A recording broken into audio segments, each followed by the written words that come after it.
Hello student, welcome to my YouTube channel Rohit academy. Student, आज हम इस वीडियो में आप लोगों को बताएंगे कक्षा 10 का जो अभी अभी आप लोग पेपर देकर आए हैं विज्ञान का 2024 का कोड आप लोगों का है 824 IK है। इसका पेपर हम संपूर्ण हल के साथ आप लोग देख लो कि कितना नंबर सही करके आए हो, कितना नंबर गलत करके आओ। संपूर्ण हल के साथ इस वीडियो में बताएंगे और समझाएंगे। वैसे स्टूडेंट बहुत सारे स्टूडेंट बता रहे हैं कि सर यही पेपर आया था, यही पेपर आया था। तो चलिए आप लोगों को भी दिखा देते हैं और बता देते हैं। चलिए आप लोग क्वेश्चन देख लो कितना नंबर सही करके आए हो।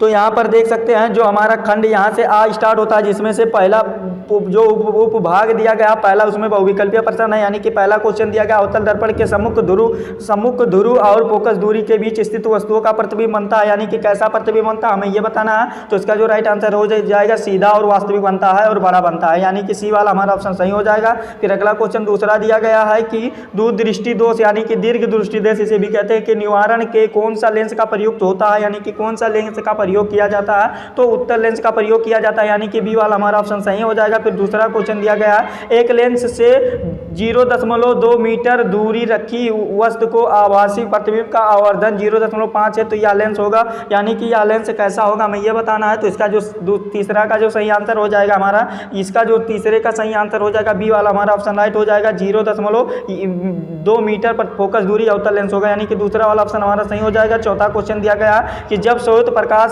कांच के प्रिज्म से गुजरता है तो प्रिज्म के आधार पर अधिकतम प्रकाश झुकी प्रकाश का किरण का रंग होता है। यानी कि रंग का कैसा रंग होता है हमें ये बताना है। तो इसका जो राइट आंसर होता है बैगनी होता है, यानी कि डी वाला हमारा ऑप्शन सही हो जाएगा। फिर पांचवा क्वेश्चन दिया गया R1 व R2 प्रतिरोधों के दो तार समांतर क्रम में जोड़े जाते हैं, इसका तुल्य प्रतिरोध होगा। यानी कि इसका तुल्य प्रतिरोध क्या होगा, तो इसका पांचवें का जो सही आंसर हो जाएगा सी वाला हमारा ऑप्शन राइट हो जाएगा। फिर अगला क्वेश्चन दिया गया है कि देखिए 6 वाला क्वेश्चन दिया गया है, क्या दिया गया इसको भी देख लेते हैं कि बिजली का बल्ब का फिलामेंट तंतु का बना होता है, यानी कि किसके बना होता है। तो इसका जो पांचवें का सही आंसर हो जाए 6 वाला का सही आंसर क्या हो जाएगा, टंगस्टन का बना होता है। यानी कि हमारा कौन सा सही आंसर हो जाएगा, सी वाला ऑप्शन हमारा सही हो जाएगा। फिर अगला क्वेश्चन 7वां दिया गया विद्युत सेल में रूपांतरण होता है, यानी कि विद्युत सेल में क्या रूपांतरण होता है, कौन से ऊर्जा रूपांतरण होता है हमें यह बताना। तो 7वें का जो सही आंसर हो जाएगा ये रासायनिक ऊर्जा का विद्युत ऊर्जा रूपांतरण होता है, यानी कि ए वाला हमारा ऑप्शन सही हो जाएगा। फिर अगला क्वेश्चन देखिए क्या दिया गया 8वां उपखंड बा दिया गया, जिसमें केमिस्ट्री के क्वेश्चन दिए गए हैं।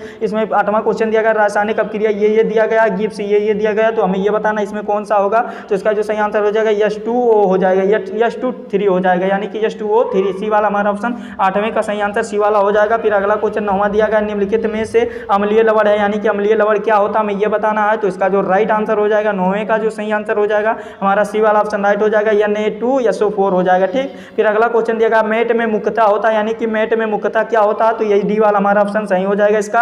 फिर अगला क्वेश्चन देखिए 11 वाला क्या जाएगा निम्नलिखित समीकरणों को पूरा कीजिए, हमें समीकरण को पूरा करना है। तो इसका जो राइट आंसर हो जाएगा 11 का जो सही आंसर हो जाएगा ये वाला आप लोग एक बार कमेंट करके बता दीजिएगा कौन सा टिक करके आए थे। ठीक, 12 वाला भी आगे क्वेश्चन का आंसर आप लोग देख लो। अभी देखो उभयधर्मी ऑक्साइड होता है, यानी कि उभयधर्मी ऑक्साइड कौन होता है हमें ये बताना इसमें। तो इसका जो राइट आंसर हो जाएगा एल्युमिनियम होता है, यानी कि सी वाला हमारा ऑप्शन सही हो जाएगा। फिर अगला क्वेश्चन है प्रोपेन का सूत्र है, यानी कि रासायनिक सूत्र होता है, जो केमिकल वो फार्मूला होता है क्या होता है। 13 का जो सही आंसर हो जाएगा डी वाला हमारा ऑप्शन राइट हो जाएगा, C2H6 हो जाएगा। ठीक, फिर अगला क्वेश्चन देखिए क्या दिया गया बायोलॉजी के क्वेश्चन भाग 3 दिया गया, इसमें हाइड्रा प्रजनन होता है, यानी कि हाइड्रा में कौन सा प्रजनन होता है, मुकुलन द्वारा होता है, यानी कि हमारा ए वाला ऑप्शन सही हो जाएगा। फिर अगला क्वेश्चन दिया गया पाइरुवेट के विखंडन की प्रक्रिया संपन्न होती है, यानी कि संपन्न किसमें होती है, तो माइटोकॉन्ड्रिया में होती है, यानी कि हमारा बी वाला ऑप्शन सही हो जाएगा। फिर अगला क्वेश्चन दिया गया है कि मनुष्य में वृक्क किस तंत्र से संबंधित है, यानी कि किस तंत्र से संबंधित है हमें ये बताना है। तो इसका जो राइट आंसर हो जाएगा यानी कि 16 वाला का सही आंसर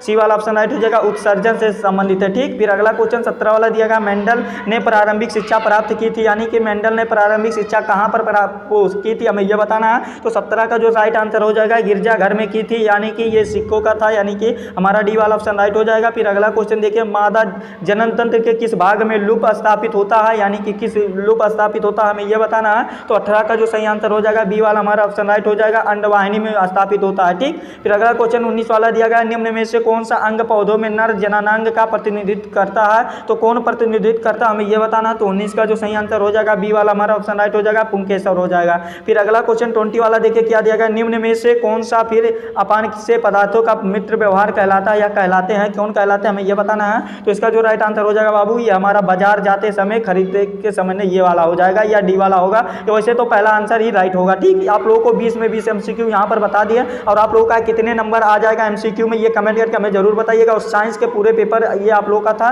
यहाँ पर ये वाला भी अच्छे करके आए होंगे। अगर आप लोगों को जो क्वेश्चन नहीं समझ में आता होगा वो लगा करके यानी कि बना बना कर भी लिखे होंगे तो भी नंबर मिलेगा आप लोगों का। मान लीजिए 4 नंबर का है तो उसमें 3 नंबर दिया जाएगा बस चेक। तो आप लोगों का ये पेपर अच्छा गया होगा, और हमें कमेंट करके जरूर बताइएगा कि आप लोगों का साइंस में कितना नंबर आ जाएगा। ठीक, चलिए आप लोगों से मिलते हैं नेक्स्ट वीडियो में नेक्स्ट टॉपिक के साथ। तब तक के लिए जय हिंद, जय भारत। और हाँ, अगर आप हमारे चैनल पर नए हैं तो चैनल को सब्सक्राइब कर दीजिएगा और बेल आइकन को भी दबा दीजिएगा, और इस वीडियो को क्लास 10th के जितने भी स्टूडेंट हैं उनके पास अधिक से अधिक जरूर शेयर करके पहुंचा दीजिएगा। चलिए आप लोगों से मिलते हैं नेक्स्ट वीडियो में नेक्स्ट टॉपिक के साथ। तब तक के लिए जय हिंद, जय भारत, वंदे मातरम।